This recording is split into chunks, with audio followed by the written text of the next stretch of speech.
Queridos amigos, um bom dia a todos. Sejam bem-vindos a mais um dia de estudo em nossa casa. Hoje eu acho que a maioria que estão aqui conhece a nossa querida amiga, Eni Sartre, lá de Petrópolis.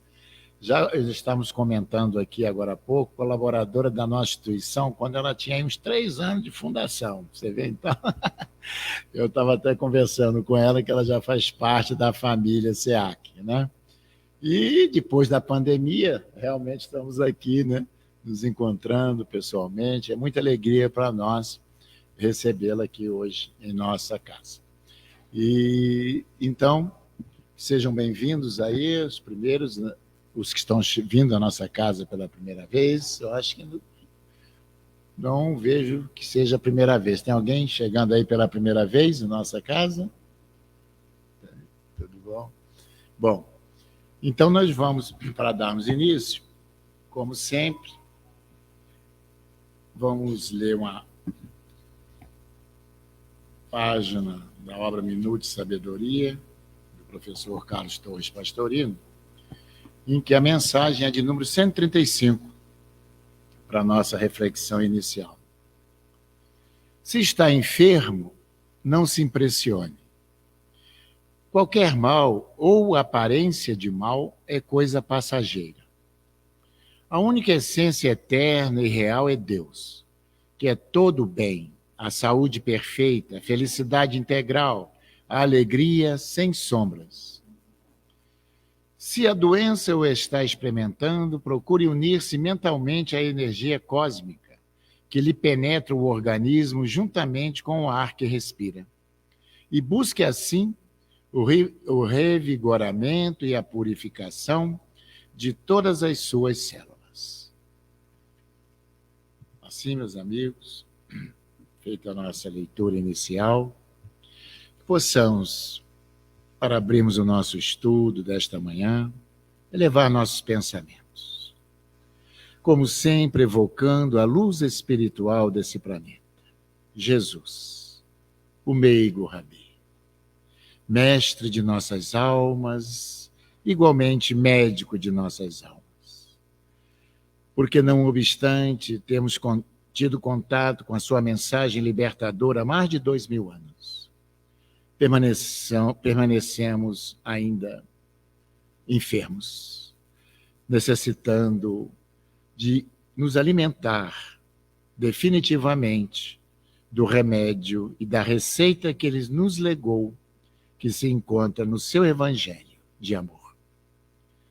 Conhecimento já tivemos e temos tido, mas ainda nos falta colocar todo este arcabouço moral, esse compêndio de ética, de comportamento, perante a nossa própria consciência e as leis divinas. Assim, sob as bênçãos do Mestre Jesus, dos amigos espirituais aqui presentes, vamos dar iniciado o nosso estudo desta manhã e que possamos aproveitar bem, abrindo nossas mentes, nossos corações, para absorver todo o ensinamento que será transmitido pela nossa irmã, que com certeza preparou o estudo com muito carinho para nos transmitir nesta manhã. Então, sob as bênçãos de Jesus, dos amigos espirituais, e acima de tudo e de todos, Deus, nosso Pai, Criador, vamos dar por iniciado o nosso estudo desta manhã. Que assim seja, graças a Deus. E assim, agora passa a palavra à nossa querida irmã Eni.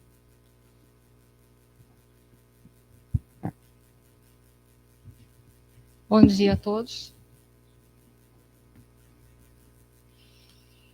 Inicialmente, obrigada pelo convite, pela oportunidade de trabalho. O tema que eu escolhi para falar essa manhã é a cura da mulher encurvada. É interessante que a mensagem de abertura, que ninguém sabia o que eu ia falar, porque eu não passei o tema para casa. E Pastorino, na mensagem 135, vai falar sobre a doença. Nesse nosso mundo, um mundo do relativismo, né? Aqui é tudo passageiro. Nós temos que compreender que a única coisa absoluta é Deus. O resto tudo é relativo. Por isso tudo aqui passa. A dor passa, o momento de alegria vivido, ele passa, mas que não passa passando na nossa vida. É importante a gente refletir sobre isso. Que tudo aquilo que entrar no nosso viver, que nós possamos absorver, independente de ser positivo ou negativo, uma lição daquilo que passa. Se é ruim, que de ruim se transforme em experiência. Se é bom, que de bom se transforme em experiência. Estamos aqui de passagem. E o que eu vou levar dessa passagem que eu estou fazendo aqui? A qualquer momento, a morte pode nos visitar. Nós não viemos com uma etiqueta de prazo de validade, que nem aqueles que a gente encontra no supermercado quando a gente vai adquirir produtos. Produto vence dia tal, mês tal, ano tal. Então, como a gente não sabe o dia que vai vencer, que pode ser até daqui a pouquinho, é importante que a gente absorva o máximo da nossa vida. Eu estava subindo a serra, né, vindo para cá, paisagem muito bonita que a gente deve agradecer a Deus de hora em hora. E eu vinha conversando com a minha prima que me acompanha, falei assim, a gente está num mundo de tecnologia e de ciência. Mas eu tenho observado, nós conversávamos profissionalmente, que somos da área de saúde, nós conversávamos o quanto que as pessoas estão refletindo pouco. Hoje, para tudo, tem um remédio para tudo, um protocolo para tudo. Só que nós não somos um protocolo. Nós somos um ser individual. Às vezes temos o mesmo problema de saúde, mas a gênese, a forma de tratar tem que ser individual, ou o mais individual possível, porque nós somos individuais. Estamos vivendo nesse mundo que é pouca reflexão, estamos nos exigindo de nós pouca reflexão. Como nós podemos refletir tão pouco se a gente sabe que aqui é só uma passagem? Então, daqui a pouco eu estou indo e o que eu vou levar dentro da minha bagagem? Nada. Se a gente estava tendo uma conversa profissional, isso serve para a vida também. O que eu tenho tirado da vida, dos momentos em que eu estou com fulano, ciclano? O que eu tenho tirado daqui? Que às vezes a gente senta para assistir uma palestra espírita e fica assim, quando eu acabar aqui eu tenho que arrumar a gaveta, tenho que arrumar o armário, tenho que lavar a roupa, tenho que arrumar a louça, tenho que pegar a roupa do varal, A gente está sempre fora da estação. Aí quando a gente está lá colhendo a roupa do varal, chegou a hora. Eu vou colher a roupa do varal. Ah, é aquela palestra, nossa, não sei o quê, mas tem um pedaço lá que eu perdi. E aí a gente fica assim, sempre fora do único momento em que a gente, como espírito, pode atuar, que é o aqui e agora. Porque o passado já foi. Eu não tenho como passar uma borracha no passado. O passado está lá. O futuro é uma fumaça, porque é o vir a ser que está sendo construído aqui. Então, o único momento em que a gente tem total poder é esse momento de agora na nossa vida. E o que a gente está fazendo com esse momento de agora? Então, que a nossa vida possa ser uma reflexão e que os ensinamentos de nosso Senhor Jesus Cristo possa ser a nossa principal reflexão. A gente que está meio que abandonado, Jesus está ultrapassado para muita gente. Eu já ouvi falar que até Kardec está. Eu só não entendo que quando a gente faz uma pergunta um pouco mais assim, as pessoas... Aí fala, isso está escrito lá no Livro dos Espíritos. É como se eu estivesse apresentando o Livro dos Espíritos hoje. Hoje fosse 18 de abril de 1857. Então, assim, depende de como a gente olha para as coisas, né? Um olhar assim rápido está realmente ultrapassado. Quando a gente mergulha nas perguntas, que a gente vai aprofundar filosoficamente, a gente vê que a gente é que está mal das pernas. A conversa dessa manhã é a cura da mulher encurvada. Por que será que ela estava curvada? Eu gosto sempre de saber o que Jesus conversava antes das passagens. Antes.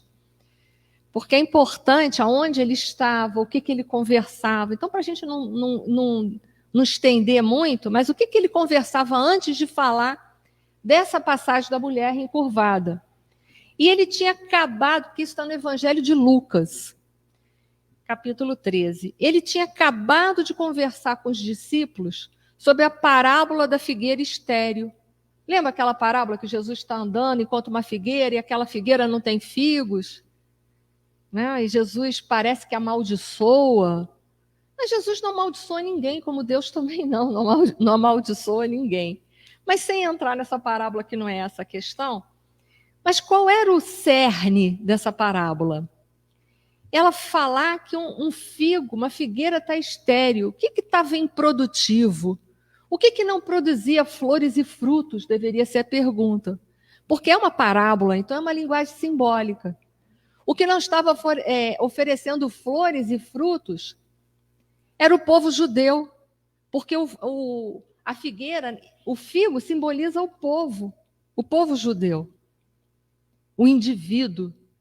Essa coletividade que tinha sido incumbida de levar para a terra como um todo, e não para a sua cultura, ficar fechada na sua cultura, a ideia de um Deus único. E que eles estavam falhando por causa do exclusivismo, do separatismo. Eles colocaram essa informação só para eles. Então era o Deus deles que era o mais importante do que o resto da humanidade. E não divulgavam, e não socializavam, e ficavam fechados para aquilo ali.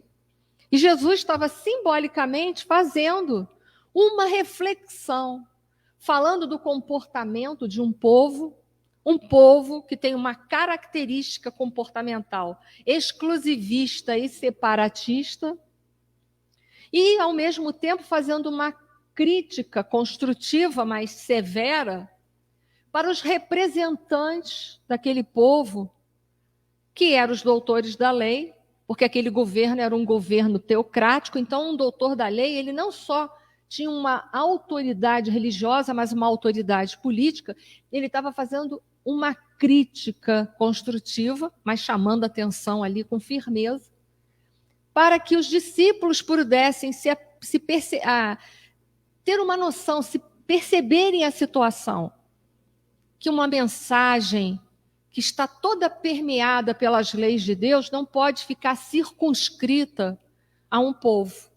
Não é que a gente agora vai sair pregando em praça pública, não. Eu não estou dizendo isso.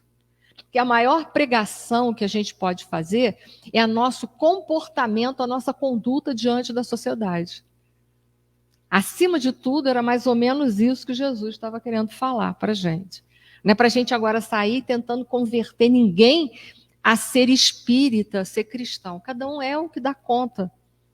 Até porque quando a gente entende que Jesus é um dos governadores da terra, enviou vários missionários em várias culturas filosófico-religiosas, significa que as leis de Deus foram disseminadas na terra de diversas maneiras. Então, vamos chamar atenção para isso. Então, Jesus estava chamando a atenção desse povo, um povo exclusivista, separatista, para depois sim ele está lá e vai pregar. Ele está dentro do templo de Jerusalém e ele vai fazer a cura de uma mulher que está encurvada. E aí está lá em Lucas, que é uma passagem exclusiva de Lucas, capítulo 13, versículo de 10 a 17, que eu vou ler para a gente começar a refletir. E ensinava no sábado, numa sinagoga. Eis que estavam ali uma mulher que tinha um espírito de enfermidade, havia já 18 anos e andava curvada, e não podia de modo algum endireitar-se.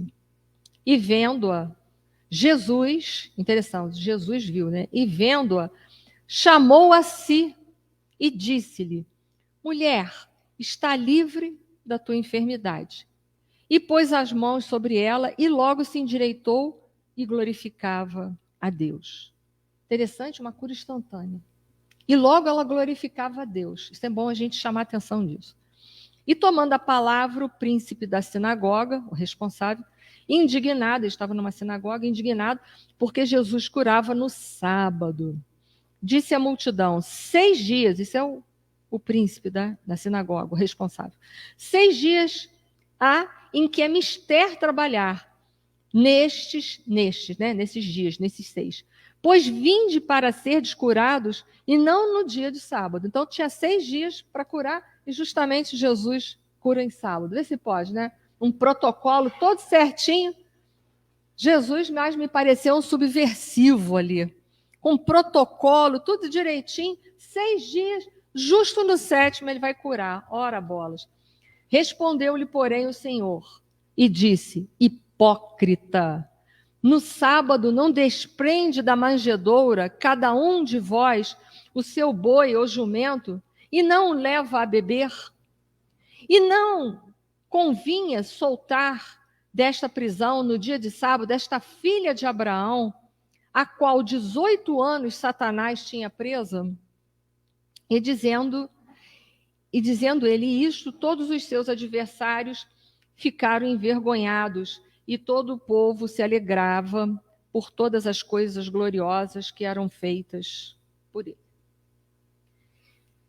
Então é interessante, eu já chamei atenção para alguma dessas coisas que estão sendo faladas aqui. Uma é que Jesus quebrou o protocolo. E aí é bom que a gente para pensar se a gente está engessado em alguma coisa. Porque a gente, às vezes, está tão engessado para fazer caridade, tão engessado, mas tão engessado, que é quase que um protocolo. Mas você não preencheu a ficha para eu poder fazer um protocolo sem nem seu nome, sei onde você mora. Não sei o que você faz, sem nada a seu respeito. Pensar sobre isso a gente está. E Jesus, olha o poder dele. Ele chama hipócrita, não com aquela raiva que a gente ia falar com alguém, né? Quando a gente chama alguém de hipócrita, é um vulcão que está dentro da gente. E um cabresto que está na língua, porque, na verdade, a gente às vezes tinha vontade de ir além do hipócrita. Jesus não tinha isso. Ele não tinha as paixões humanas. É bom a gente reforçar sobre isso, porque tem ouvido muito falar por aí que Jesus tinha as paixões humanas. Está faltando ler a pergunta 100 diante do livro dos Espíritos, que está ultrapassado, segundo um povo aí. Que lá diz que Jesus era um espírito puro, não sofria mais influência da matéria, não precisava mais reencarnar. E aí, como se ele sofria paixões humanas? Né? Se ele já não precisava mais reencarnar, então ele não sofria paixões humanas. Então, o hipócrita de Jesus era uma linguagem, uma força de expressão para chamar a atenção do outro. Para de colocar máscaras e olha para a realidade. É dia de sábado, você está me condenando que eu estou curando uma pessoa que está enferma há 18 anos, mas se o teu burrinho, o teu jumentinho, o teu bichinho, tua ovelhinha, sei lá, cair numa vala, você não vai lembrar que é sábado e você vai lá no dia de sábado e você vai tirar o bichinho de lá. Por quê? Porque você tem compaixão dos bichinhos? Não, você não tem compaixão dos bichinhos. É que você precisa dos bichinhos para viver. Então, Jesus usa de uma linguagem forte para chamar a atenção do nosso comportamento que está equivocado, que anda na contramão. Nosso comportamento já está na contramão das leis de Deus há muito tempo. Será que a gente já parou para pensar nisso? A maioria de nós, eu não vou dizer todos, os que estão aqui presentes, os que estão aí na casa ouvindo, fora da casa ouvindo a gente, não posso dizer todos porque não conheço todos e não tenho capacidade de avaliar. Mas a grande maioria de nós somos espíritos imperfeitos, ou seja, somos rebeldes. Estamos na rebeldia ainda. E aí a gente fala que coisa rebelde é coisa de adolescente, mas a gente não é mais adolescente biologicamente. E, no entanto, a gente está andando na contramão das leis de Deus. As leis de Deus dizem que é para a gente ir para lá, a gente fala, eu não estou muito certo, eu não quero ir para lá, eu vou para cá, que eu acho que aqui eu vou ser mais feliz. E a gente pega e vai. A gente pega e vai. Até quando ainda a gente vai batendo o pezinho no chão e vai dizer, não faço, não faço e não faço. Não faz agora, vai fazer em outras vidas. Por que postergar? Faz logo, se dá para fazer. Nós não temos a etiqueta com prazo de validade. Não perde a oportunidade de ser melhor se você pode ser. Não perca a oportunidade de fazer algo melhor para você, para os outros, para o mundo. Se dá para fazer agora, amanhã eu não sei se eu estou aqui. Então Jesus está chamando a atenção. Se teu jumentinho, teu boi cair na vala, você tira, você vai dar água para ele, você vai alimentar no sábado, mas curar uma pessoa que está em sofrimento, 18 anos, não pode, não, tem um protocolo. Sábado não pode fazer caridade. No entanto, olha lá, como é que começa a passagem de Lucas? A passagem de Lucas começa assim: e ensinava no sábado na sinagoga. Porque sábado era destinado, olha a questão do sábado como temática. Sábado era destinado para servir a Deus tão somente. Por que foi instituído isso? Porque se não fosse instituído um dia, aqueles homens trabalhavam compulsivamente, escravizavam compulsivamente. Então era preciso instituir um dia para se direcionar a Deus, porque senão ninguém lembrava que Deus existia. Uma outra temática boa para a gente pensar. Eu sou espírita 24 horas ou só no sábado?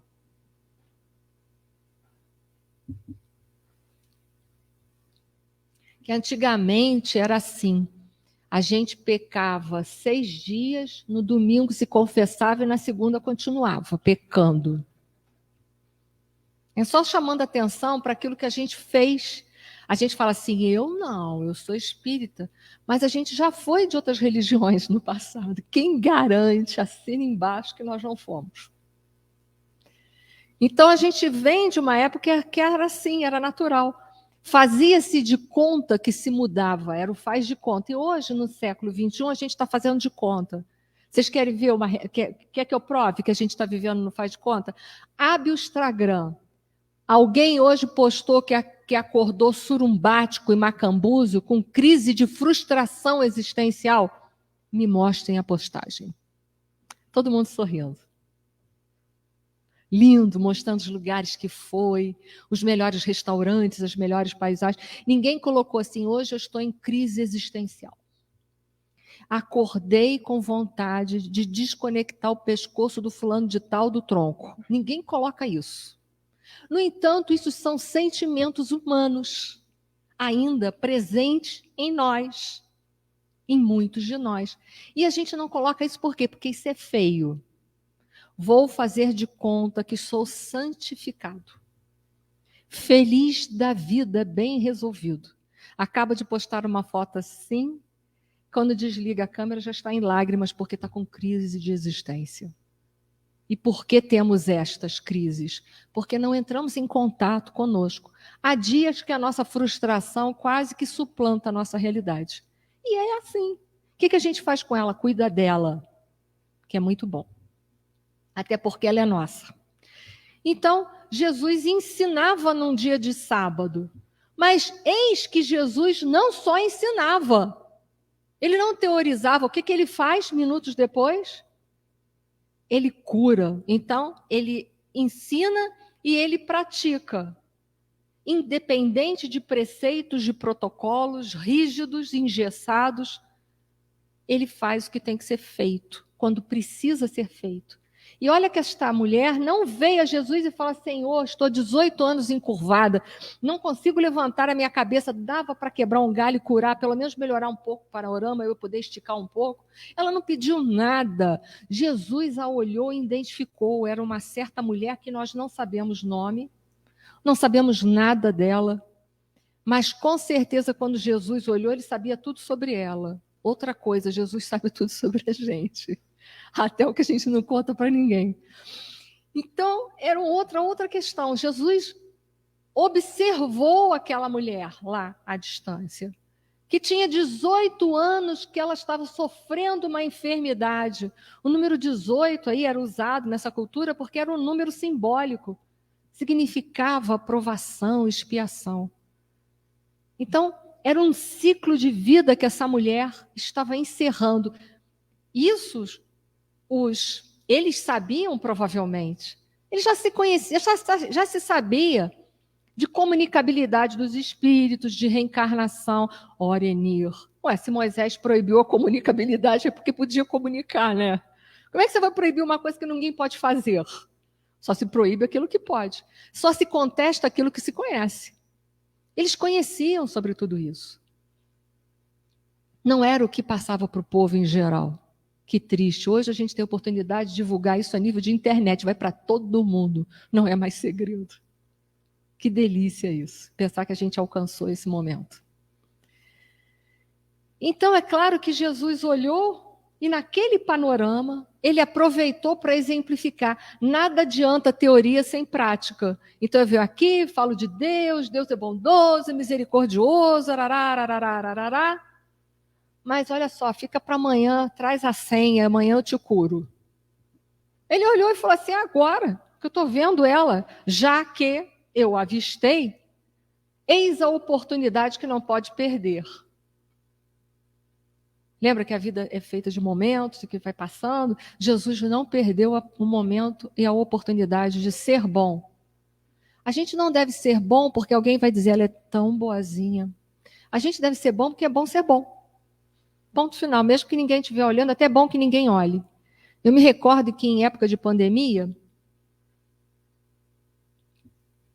houve umas situações deploráveis da parte dos religiosos, principalmente. Desculpem, né? Mas eu sou crítica. Levava-se a bolsa de alimento para dar e se tirava a fotografia que estava dando. Você precisa alardear que aquela pessoa está precisando de uma bolsa? Faz a caridade sem que a mão esquerda saiba o que fornece à direita, o que faz, o que obra à esquerda. As pessoas topavam. Na necessidade, até eu ia topar. Porque necessidade biológica, quando chega, é dura. Talvez a maioria de nós aqui nunca passou fome. Mas quem já passou sabe. Sabe que se a oportunidade de comer é agora come, porque não sabe se depois vai ter. Então, faz as coisas, sim, mas pelo prazer imenso que as coisas oferecem. Ser bom é muito bom, porque ser bom faz bem a gente. É bom ser bom. A gente muda o nosso panorama.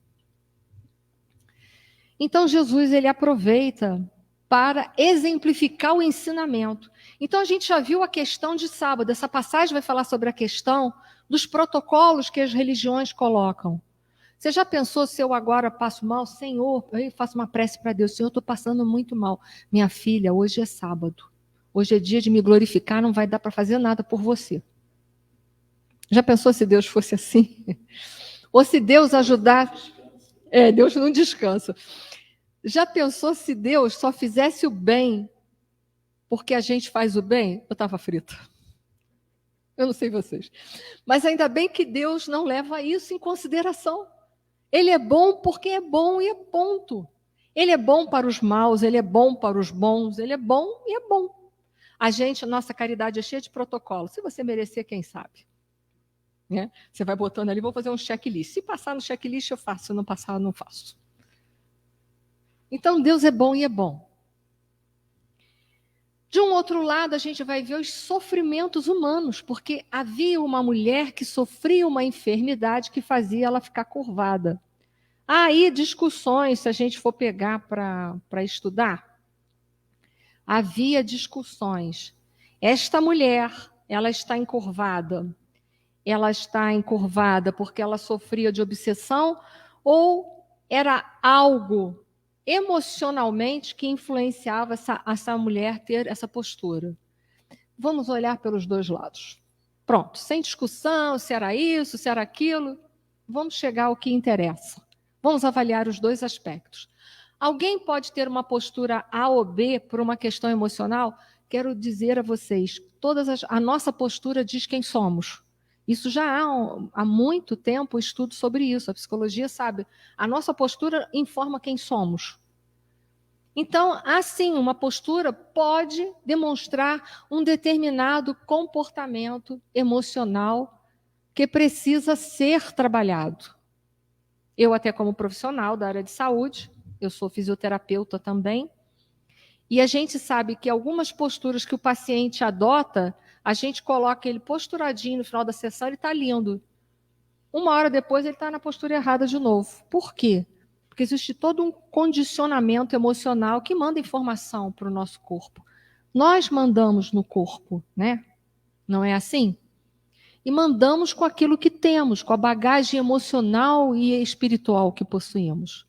Então pode ser que essa mulher lá estava curvada por 18 anos pelo fato de um comportamento emocional? Pode. Mas ela poderia estar ali naquela condição de 18 anos por uma obsessão? Também. Pelo sim, pelo não, vamos ver os dois pontos? Ou será que era um conjunto de fatores? Até porque a obsessão tem que ter uma porta. E a gente sabe que a porta nada mais é do que uma tendência negativa, ou seja, um vício comportamental meu que determina isso. Então poderia ser até uma coisa dupla. E por que não olharmos para os dois aspectos? A cifose, numa visão da psicologia, ela representa aquela pessoa que leva todo o seu comportamento e ela inconscientiza. O que é isso? Ela joga para trás aquilo que ela não quer lidar. Então, eu não quero lidar com determinadas situações, eu jogo para o meu mundo de trás, as sombras. Eu vou jogando, vou construindo a minha sombra. Tudo aquilo que eu não quero olhar de frente, né? Tudo aquilo que eu não quero olhar de frente, que me incomoda, eu jogo, eu vou jogando, até que um certo ponto, até um certo momento, eu acabo transferindo esse meu comportamento de fuga da realidade para um comportamento físico. E aí a pergunta é: será que tem algo que eu também não quero me conscientizar, olhar de frente, e que é meu e que não é do Juarez, mas é meu? O que tenho em mim que eu não quero olhar de frente, que eu não quero lidar, que eu não quero entrar em contato? Será que eu tenho algo dentro de mim que eu não desejo entrar em contato? Às vezes a gente não tem só um algo, a gente tem algos, muitos S's. Então podemos olhar para essa questão dessa forma. O que tenho dentro de mim que eu não estou olhando, que eu não estou conseguindo lidar de frente, que eu estou escamoteando, jogando para depois resolver, jogando para o inconsciente, que tudo que está no inconsciente um dia vai ter que vir à tona. Não sei se vocês sabem disso. Nós hoje somos um produto do nosso passado. Esse corpo físico é um produto do meu passado. Está sendo elaborado pelo meu presente. Não é assim? Se esse corpo é enfermo, a mensagem do pastorino ali, enfermidade é passageira. Ela é passageira se eu entender que ela precisa passar. Mas eu posso ficar ancorada nela? Sim ou não? Sim. Um comportamento meu pode se tornar um comportamento ancorado. Quando eu não desejo fazer o quê? O autoconhecimento e a reforma íntima. Porque basta só eu saber quem eu sou? É pouco, já é bastante, mas é pouco. Precisa que depois que se saiba o que tem, o que precisa ser feito para modificar. Adianta eu listar em mim uma série de coisas para trabalhar, se eu não vou trabalhar nenhuma daquelas, eu apenas sei que elas existem. E a gente, às vezes, está muito ancorado nessa vida material. A gente está muito materializado, muito cristalizado, numa inércia de vida, sempre querendo postergar as coisas, deixando para depois. Depois eu olho isso na minha personalidade. Quando tiver tempo, eu olho depois. Eu vou ver depois a minha personalidade. Só que lembre-se que depois eu vou ter o depois para dar conta e o que eu joguei de antes, que está inserido no depois. Então eu vou fazendo o quê? Um murundu de coisas para resolver. Um empilhado de coisas para resolver. E é claro que vai chegar uma hora que eu não vou dar mais conta de resolver todas essas contas. É aquilo que eu vou postergando. É aquilo na minha personalidade que eu não quero ver. Se eu não quero ver, eu vou acabar sendo presa, sendo vítima de espíritos bons ou maus? É pergunta. Vou fazer de novo a pergunta. Se eu tenho uma série de conteúdos negativos dentro de mim, que eu sei que eu preciso trabalhar, eles atravancam a minha evolução. E eu jogo tudo para depois eu resolvo, e não vou resolver, porque depois tem o depois e o anterior, enfim, vai chegar uma hora que vai se tornar inviável. Nesse processo, eu estou mais sintonizado com espíritos de hierarquia elevadíssima ou com os espíritos de hierarquia mais inferior? Então, eu digo, essa mulher poderia ser um misto até de coisas. A gente está aqui conjecturando, eu não sei quem é essa mulher. Nós não temos uma bagagem. O que eu sei é que eu preciso sair da inércia do meu depois, do postergar, do não olhar-se, do não resolver-se. E tem uma força dentro de mim, que, como diz Emmanuel naquele livro, Pensamento e Vida, é um livrinho dessa finurinha. Fininho assim, dificílimo de ser entendido, de uma profundidade, de uma síntese inenarrável. Ele vai falar que a nossa mente ela é regida pela vontade. Só a vontade de mudança é que vai fazer com que eu mude o panorama da minha vida.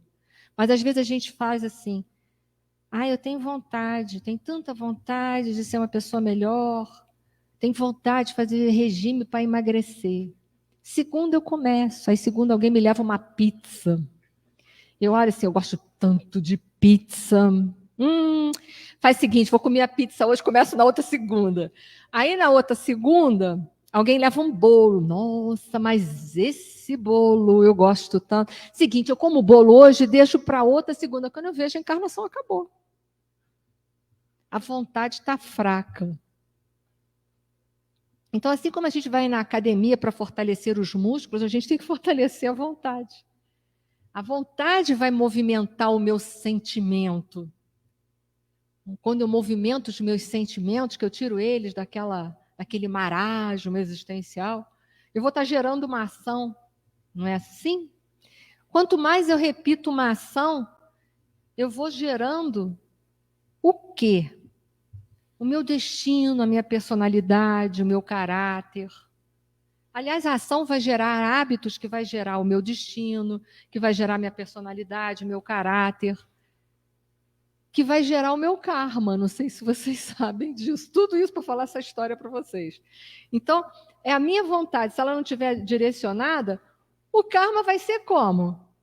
Aquele karma paradão, estacionado, sem nada, que a vida não anda, parece que a vida está engessada, que a gente reclama. Parece que a minha vida está um gesso. Mas a sua vida está engessada porque você engessou ela em algum momento. E a gente reclama, isso está me dando muita dor, muito trabalho. Movimenta a vontade, porque a vontade movimentada, ela mexe nos nossos sentimentos. Só que quando mexe nos nossos sentimentos tem coisa boa e tem coisa... O ruim é quando lida do ruim, né? O bom é bom. Mas precisa. Vai gerar essa ação vai gerar hábitos. E aí a gente vai gerar o caráter, a personalidade, o destino e o karma. E nós vamos começar a criar karmas positivos dentro da nossa vida. Eis o processo de cura. Mas o processo de cura exige de mim uma grande movimentação interior. E será que eu quero movimentar-me interiormente? Mexer? Que quando a gente mexe no nosso mundo interior, foi o que eu disse para vocês. Lá tem uns porõezinhos, não tem? O que costuma ter em porão, gente? A gente que mora em lugar assim frio. Mofo, umidade, escuridão. Mas é lá que a gente precisa começar a abrir uma janelinha, levar um arzinho fresco. Não precisa limpar o porão de uma vez só, precisa? Não, porque a gente nem vai aguentar, não vai ter vassoura, pá, não vai ter nada, não vai limpar isso de uma vez só. Mas ir visitando para levar um arzinho, vai tirando um pouco do mofinho, do ácaro. Está muito agarrado, né? O ácaro vai estar dessa grossura, o mofo, né? Eu tenho que ir luarizando aquele porão da minha existência. Parar de jogar para trás e não querer entrar em contato. e começar a entrar em contato com aquilo que é ruim. O que eu faço com o que é ruim? Lembra que nós conversamos logo no início? O que é ruim precisa ser transformado em experiência. Joana de Ângeles fala isso, que o sofrimento, se ele não for convertido em experiência, ele vira masoquismo. Eu preciso converter. E o que é bom? Eu preciso aperfeiçoar. Então, tudo vai ser convertido em experiência. Existem porões na nossa vida. E que bom que a reencarnação fechou essa lucidez total para a gente. A gente só vê desse porão existencial, assim, a entrada, basicamente. Vislumbra. A misericórdia de Deus não permite a gente ver tudo, porque a gente enlouqueceria se visse tudo que a gente já fez, o somatório de todas as nossas existências, das nossas incoerências. Lá existe tanta incoerência, mas as incoerências precisam ser resolvidas para se tornarem coerentes, para serem convertidas em incoerências. O que é meu nunca será de vocês, o que é de vocês nunca será meu. Parece fácil isso. Precisamos olhar para o porão das nossas existências e irmos mudando a nossa vida. Na pergunta 1004 do Livro dos Espíritos, tenham força, um dia a gente chega lá na 1004. É perguntado, Kardec pergunta, e é São Luís que responde. Em que se baseia a duração dos sofrimentos dos culpados? Que quando a gente erra, a gente às vezes tem uma tendência de se sentir culpado. E se posterga, não resolve, fica na culpa a vida inteira. É preciso não cair na culpa nem na desculpa dos problemas. É preciso responsabilizar-se da parte que toca e convertê-la e transformá-la. Aí sim a gente acaba com os karmas negativos e constrói os positivos. Então Kardec pergunta que se baseia a duração dos nossos sofrimentos. Kardec quer saber, a gente tem que sofrer, será que é um protocolo? Sofre-se tanto? A gente vai ver que não é protocolo, olha só a resposta. O Livro dos Espíritos ele não é linear, ele é síntese. Então a resposta de São Luís, no tempo necessário a que se melhore. Então a minha dor vai demorar o tempo que for necessário para melhorar? E se eu não empregar a vontade agora, quanto tempo vai levar? Sabe-se Deus. Sabe-se Deus. Se eu empregar a vontade, eu não sei quanto tempo ainda resta, mas com certeza vai restar muito menos. Porque uma caminhada, uma longa caminhada, começa com o quê? Um diminuto passo, dizia Lao Tse. Aliás, Lao Tse está na Revista Espírita. Não sei se vocês sabem, mas procurem lá. Então, começa com o primeiro passo. Então, eu sei que a partir do momento em que eu estou tentando de verdade, não é aquela tentativa só para aparentar, mas uma verdade, com verdade, com vontade bem direcionada, eu não sei quanto tempo vai levar. Mas, com certeza, me resta menos tempo do que restava antes, quando eu não estava tentando nada. Não tem um tempo, não é uma coisa linear. E aí continua São Luís. Sendo o estado de sofrimento ou de felicidade proporcionado ao grau de purificação do espírito, a duração e a natureza dos seus sofrimentos depende do tempo que ele gaste em melhorar-se. E só há uma forma de melhorar-se, empregando a vontade para melhorar o panorama, melhorar toda uma situação. À medida que progride, e que os sentimentos, olha lá, e que os sentimentos se lhe depuram, então eu preciso depurar os meus sentimentos. Olha a vontade que vai movimentar os sentimentos, que a gente falou, isso está em São Luís. A vontade movimenta os sentimentos, que vai gerar uma ação, que vai gerar um hábito, que vai gerar um comportamento, que vai gerar personalidade, que vai gerar o meu caráter, que vai gerar o meu karma. Então, eu tenho que movimentar, mas eu sei que a hora que eu movimento os meus sentimentos, no porão dos meus sentimentos, tem sentimentos que eu duvido que tenha lá, mas estão lá para serem tratados. E que precisam ser convertidos, que precisam ser ensolarados pelas luzes da lei de Deus.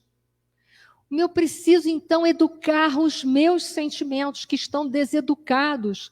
E eles é que estão me prendendo aos ciclos reencarnatórios de dor. Eu convivo, um exemplo de sentimento não modificado, convivo com uma pessoa que é tão difícil. Todo mundo aqui deve ter um caso assim parecido. E a primeira pergunta, a pessoa é difícil ou eu que sou? A pessoa que não muda ou eu que não estou mudando? Porque o mudar o outro, às vezes, precisa de mudança mesmo, de verdade. Mas o mudar do outro, quem é que pode executar essa mudança? O outro. E quem é que pode me modificar? Eu. Então a gente fica tentando fazer o serviço do outro. Vou tentar mudar o Juarez. Vou tentar. Ele tem que vergar. Enquanto que eu só posso mudar uma única pessoa. Eu. E aí eu fico gastando um tempo imenso com ele. Uma coisa que é simplesmente já está tudo planejado que será uma derrota. Essa é a verdade. Missão impossível. Eis a missão impossível. Vou mudar as pessoas.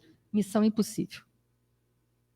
E eu fico gastando toda a minha energia de vida fazendo isso. Ah, quando meu marido for para a casa espírita, minha vida melhora. Vai achando. Quando meu filho melhorar, tudo vai melhorar também. Quando a minha esposa se tornar uma cristã de verdade, deixar de ser tão assim, nossa vida vai ser outra. Ora, você está botando a sua felicidade, o seu destino na mão dos outros para resolver? Resolve você a sua felicidade. Vai buscar a felicidade. A sua esposa, seu marido, seus filhos é um plus na sua vida. Porque a sua felicidade só depende de você. Quando eles quiserem ir junto com você, beleza. Quando não quiser, vá você. Seja feliz porque você pode. A nossa felicidade não está atrelada exatamente ao outro. Não significa que a felicidade seja o que está sendo divulgada por aí, o individualismo sem fim, que é o que a gente está vivendo. Não significa isso. Porque como nós podemos ser felizes, sabendo que agora a lei do nosso país está dizendo que pode desmatar a Mata Atlântica à vontade. Aguente quem não se manifestar. Porque teremos mais uma pandemia. Se vocês não sabem, converse com os biólogos. Se tem algum aqui presente, vai saber. Os vírus que estão lá aprisionados, que nós não entramos em contato, porque estão lá aprisionados nas matas, vão vir tudo para a gente. Nosso aparelho, nosso sistema de imunidade não está preparado para eles. Viveremos de novo uma pandemia. Aí depois a gente culpa ciclano, fulano, tudo. Menos a gente. A gente não tem nada com isso, não é verdade? É o nosso individualismo, que não pensa a nível de coletividade, mas só pensa a nível de individualidade, que estamos do jeito que estamos. Os que vão desmatar pensam individualmente, preciso de dinheiro, destaque social. Eu penso assim, não tem nada com isso, que eu não vou me aborrecer com isso, que eu já tenho muitos problemas. Em parte. Você vai ter mais um agora. É a nossa falta de postura que vai gerar isso. Vou para a praça brigar. Ninguém está mandando você brigar. Nem eu, a palestrante espírita. Estou dizendo para você se posicionar. Posicionar-se é diferente de confrontar-se. Não estou incentivando ninguém a confrontar-se. Eu estou incentivando a manifestar-se. Manifestação não é agressão, não é quebrar patrimônio, não é xingar os outros, né? Não é nada disso. Manifestação é uma postura diante da sociedade de dignidade, de correção. Então, é porque a nossa felicidade foi colocada na mão dos outros, a gente não é feliz. Ou porque a nossa felicidade é uma felicidade tão individualista que só visa o próprio umbigo, a gente continua infeliz. E aí, qual é o tempo necessário para a gente se livrar dos sofrimentos? Eu vou dizer, se a gente continuar pensando assim, haja séculos. Haja séculos. E talvez a gente não tenha esses séculos, não aqui na Terra, para viver. Talvez a gente seja convidado gentilmente, por nosso Senhor Jesus Cristo, um dos governadores do planeta, olha, já está tudo certinho, a gente desencarnou, chegar lá, Jesus vai falar assim, olha, eu vim te ver, Jesus, eu sabia que eu tinha sido boa bisca, mais ou menos, meu filho, eu vim aqui para te entregar o passaporte, já está carimbado, a nave já está pronta, você vai para outro planeta começar, porque a série que você fez de provas e expiações, você foi reprovado em várias matérias. Começa de novo que a coisa está feia para o seu lado, meu filho. Vá na fé. Não é assim? Então é hora da gente despertar, se a gente não quiser perder o bonde. Ela poderia estar obsidiada? Pergunta 459 do Livro dos Espíritos, se não me falha a memória, Juarez. Influem os espíritos em nossa vida? Resposta: muito mais do que imaginais a ponto de determiná-la. Aí pensa assim, nossa, a gente está tão suscetível. Entende? A influência é a gente que determina. Eu quero boa influência ou má influência? Aí vai depender do que eu estou fazendo. A pergunta é geral. A resposta é uma resposta ampla. Não é uma resposta linear. E quando fala que influi, há influência positiva e influência negativa. Se eu estou ali batendo o pezinho no chão, mas não mudo mesmo, Deus, se quiser que mude as leis, mas eu não mudo, eu vou continuar fazendo o que eu estou fazendo. Beleza. A minha influência não vai ser boa. E a minha ação? Uma ação negativa, que é uma ação na contramão das leis de Deus, vai me fazer um karma péssimo para o futuro. Ela poderia? Poderia. Ela poderia estar, sim, sendo obsidiada. Mas lembremos, os obsessores não criam mal dentro de mim. Eles trabalham com o mal que há dentro de mim. O obsessor não pode botar vício que eu não tenha dentro de mim. Se o obsessor tentar falar assim, vai lá e mata fulano, eu não mato não, que eu já passei nessa etapa. Vai lá e mata. Eu não vou matar, não vou falar.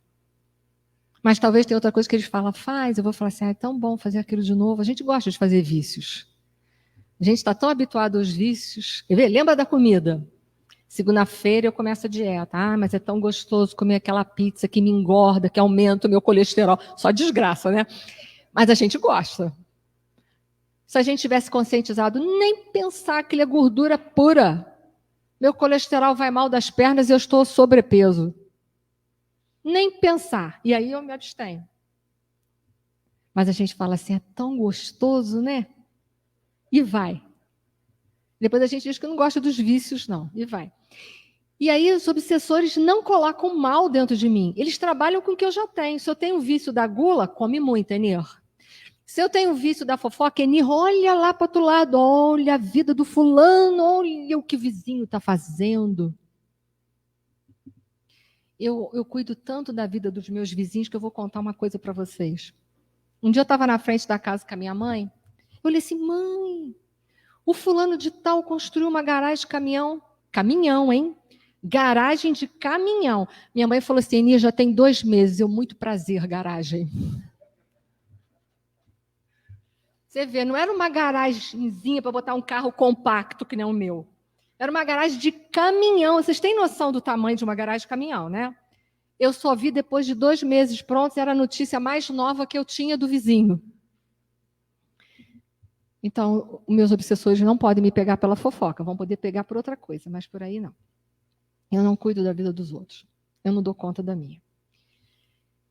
Então, a gente vai vendo que ela poderia sofrer de uma influência obsessiva pelo comportamento de postergar a vida dela, de jogar tudo para trás e não olhar para frente, para aquilo que está se apresentando para nosso dia a dia. Já vou acabar. Que tipo de obsessão? A gente sabe que a obsessão ela vai desde um grau, né? Obsessão simples, fascinação, subjugação. Provavelmente ela estava numa subjugação, porque alguém para se manter curvado, pelo menos uma subjugação corporal, com certeza. Mas Jesus olhou para ela, não escolheu ela assim, por um acaso. Um acaso não existe, leiam Kardec. Ele olhou e falou assim, ela está no templo. E 18 anos que essa mulher devia ir lá. Ela estava tentando limpar o porão da existência dela. Mas como eu disse para vocês, não dá para limpar o porão de uma vezada só, dá? Tem coisa lá dentro que nem diz o povo do arco da velha, né? Assim o pessoal fala. Tem um negócio assim, um ditado. Tem coisas lá dentro pavorosas. Ela devia estar limpando. Mas é claro que ela, né? Não ia limpar de uma vez para outra. Jesus olhou e falou assim, ela já limpou bastante porão da vida dela. Ela agora ela pode seguir com essa postura de olhar para frente para a vida. Ela já tem bagagem para isso. Olha lá as 3 fases do processo educacional que está no céu e inferno. Arrependimento, cair em si, expiação, que ela estava vivendo, trazer o puro para fora, limpando o purão, então estava trazendo o puro para fora, botando o que era sujo, onde não deveria ficar, que era dentro. E reparação, é devolver à vida aquilo que eu tirei dela. Então agora tu já pode começar a reparar, tu já pode olhar de frente para a vida e ir reparando aquilo que você desorganizou. Então, meus amigos, essa era a reflexão dessa manhã. A gente pegou só um pedaço, né, de uma reflexão de uma passagem de Jesus. Mas que a gente possa ler muito Jesus, porque ele é o nosso modelo e guia. Outra coisa, não crie em ídolos de pés de barro. Se quer seguir alguém, segue o que é seguro, Jesus, Espírito puro. Então, Jesus precisa estar mais com a gente, porque Jesus já está, né? Mas a gente que precisa estar com Jesus, melhor dizendo, precisa estar mais nos nossos momentos, a gente precisa estar mais com Jesus na nossa vida, refletir.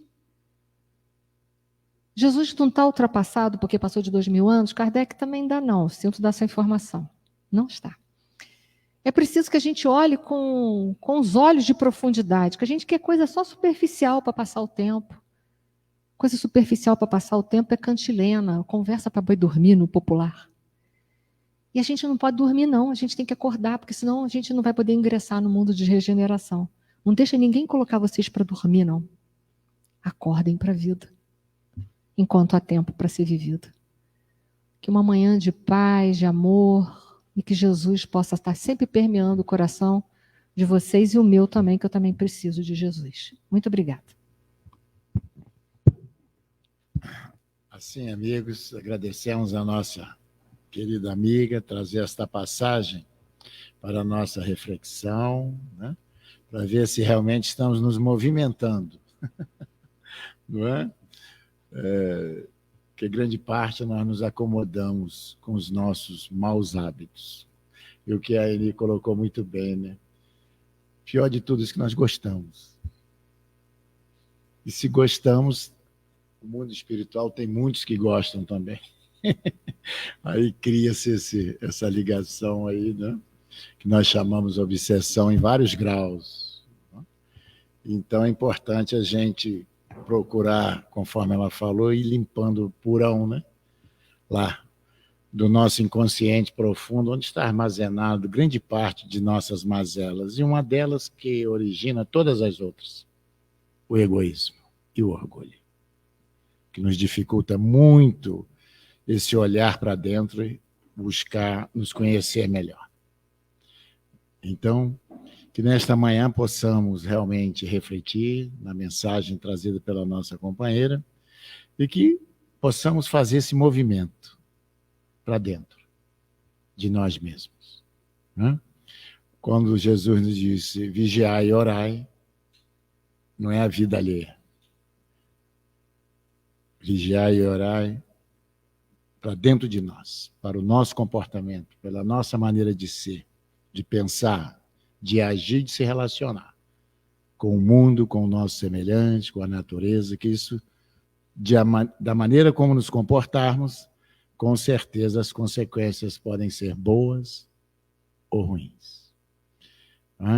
Que bom que temos a doutrina, né? Já nos norteando, pelo menos, o caminho aí a ser seguido, que nada mais é ratificando aquilo que Jesus nos trouxe há mais de 2000 anos, como disse a nossa irmã.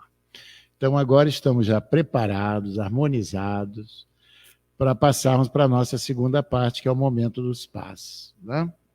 O momento do passe.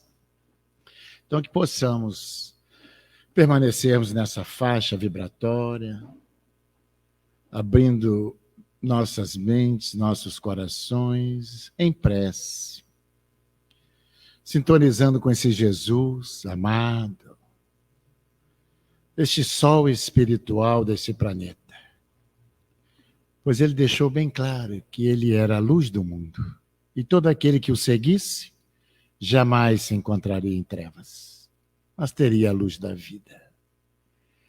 E assim que possamos ter a coragem de segui-lo, em espírito e verdade, como ele deixou bem claro.